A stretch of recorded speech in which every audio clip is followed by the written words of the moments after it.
A young cop steps out of his patrol car like it's a battlefield. Eyes sharp, body tense. Every movement calculated. He scans the gas station like he's on alert, like something's about to go down. Then he sees him, an old black man, standing quietly beside a pump. Not moving much, not saying a word, just waiting.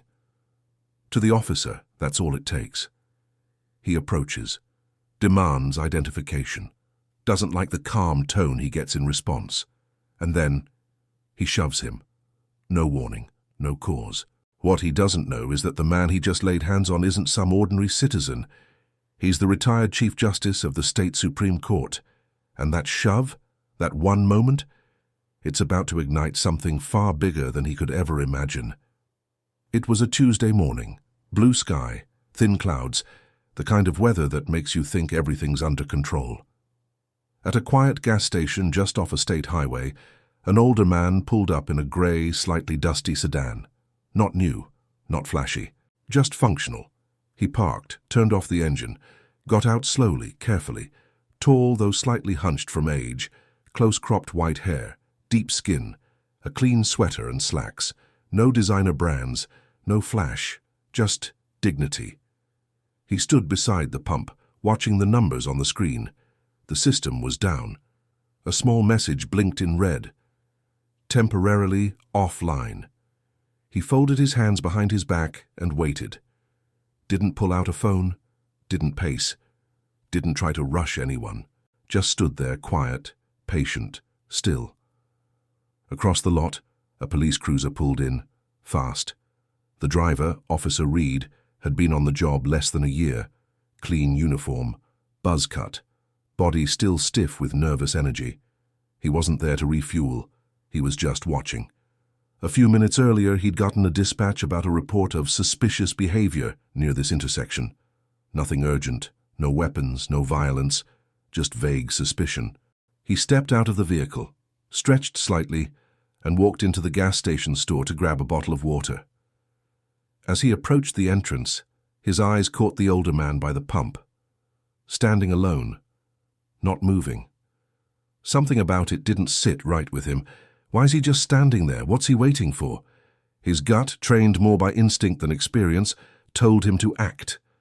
He stepped back out, changed direction, started walking toward the pump with purpose. The older man noticed the officer coming. He turned slightly, offering a calm smile. "Morning," he said. "Sir," the cop replied, his voice firm. "Can I ask what you're doing here?" The man looked back at the pump, then at the officer. "Just waiting. Pump seems to be down. I already went inside. They told me to hold on a few minutes." "You got ID on you?" The man blinked slowly. "Excuse me?" I said, "Do you have identification? I need to see it." The tone had shifted. The calm professionalism was gone. The edge had sharpened. "I'm not sure why you're asking," the man replied, his voice still steady. "I haven't done anything wrong." "That's not what I asked. Show me your ID." The old man looked directly at him now. Not angry, not afraid, just sad. "You're making a mistake, officer."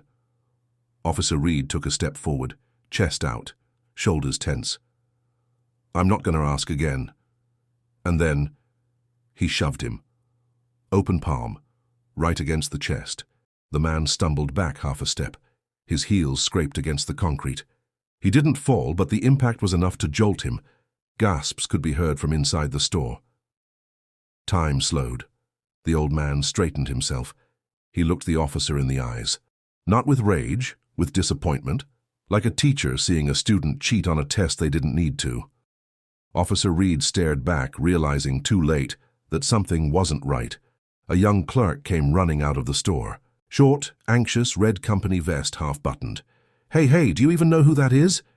The officer didn't respond. The clerk kept going. "That's Judge Harmon, Chief Justice Harmon, retired, State Supreme Court." Reed's stomach dropped. He turned back to the older man, looked at him like it was the first time. Suddenly, the sweater and slacks didn't just look like clothes, they looked like armor. Suddenly, that stillness wasn't suspicious. It was composed. Suddenly, that calm tone wasn't defiant. It was deliberate, The weight of it hit him all at once. The name sounded familiar now.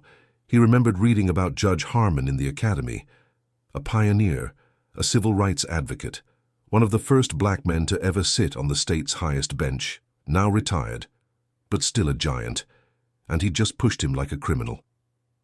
The officer opened his mouth, but no words came out. The judge, because that's what he still was in every sense, broke the silence. "Officer, I've stood in courtrooms across this state. I've worn a robe longer than you've worn a uniform." The words weren't a boast. They were a reminder. "I've sentenced killers, freed the innocent, fought for laws that protect both you and me." He took a breath. "And today, I got pushed for waiting by a gas pump." It wasn't said with anger. It was said like a funeral eulogy, for trust. If that moment hit you as hard as it hit him, if you felt the tension, the shock, the shift in power, subscribe to this channel. Because this story, it's just getting started. The video spread before the officer even made it back to the station, captured from 3 different angles, one from inside the gas station store, one from the woman in the SUV, and another from across the street. All of them showed the same thing: an elderly black man standing calmly beside a gas pump, a white officer approaching with suspicion, an unnecessary shove, and then the moment that hit people in the gut, that calm, disappointed look from a man who'd seen decades of injustice and still had the strength to stand taller than the badge in front of him. It was only a matter of hours before the judge's name was trending on social media. Dr. Justice Harmon, Dungeon still not safe. Respect isn't conditional. The headlines came quickly. The retired Supreme Court Justice, assaulted by patrol officer in gas station incident, state icon, mistaken for threat in shocking body cam-free encounter.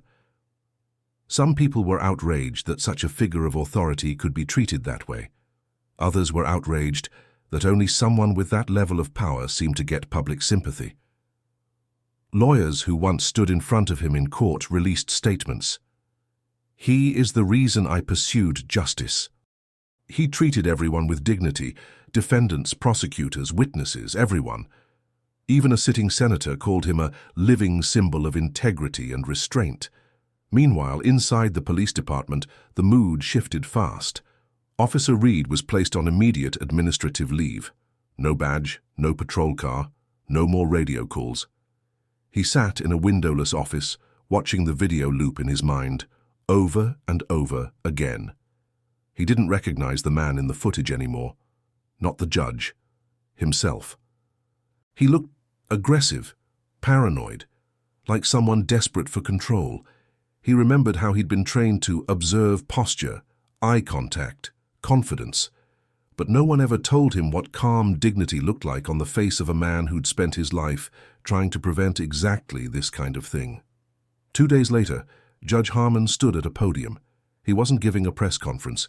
He was giving a lesson. Dozens of cameras pointed at him. Flashes popped. Questions flew. But he waited for silence. Then he said, "I won't ask for the officer to be fired. I will ask for him to learn." He told the crowd that what happened wasn't just about one man and one moment. It was about a system that teaches suspicion faster than it teaches humanity. He didn't raise his voice. He didn't demand revenge. He asked for empathy. He didn't see an old man. He didn't see a citizen. He saw a threat. And that vision, however unspoken, has consequences. He paused, looked straight into the cameras. Not every black man has a title to protect him. Not every elder has a legacy to remind others of their worth. But they all deserve respect. And they all deserve safety. That speech wasn't just played on the news. It was studied. Police academies held internal reviews. Diversity training programs dusted off their manuals. And Officer Reed, he showed up at the courthouse. Not in uniform, in plain clothes, nervous. He sat quietly in the back row of a courtroom where Judge Harmon had once presided. After the session ended, he waited until most of the crowd had left. Then, slowly, he walked forward. The judge noticed him, didn't flinch, didn't tense. He just nodded once, as if to say, "Let's see what you do next." The young officer stopped a few feet away. "I'm sorry," he said. It wasn't loud. It wasn't rehearsed. It was barely more than a whisper. But it was real. Judge Harmon looked him over, then reached into his coat pocket. He handed the officer a folded slip of paper, the same one from the gas station. "I told you to read this," he said. "Did you?" Reed nodded. "Yes, sir." "What did it say?" The officer's voice cracked. It said, "When you look at someone, ask yourself, if they were your father, would you still treat them the same?" The judge didn't smile. He didn't nod. He just said, "Good," then turned to walk away. Weeks passed. The story faded from headlines, but not from memory. Officer Reed wasn't fired. He wasn't transferred.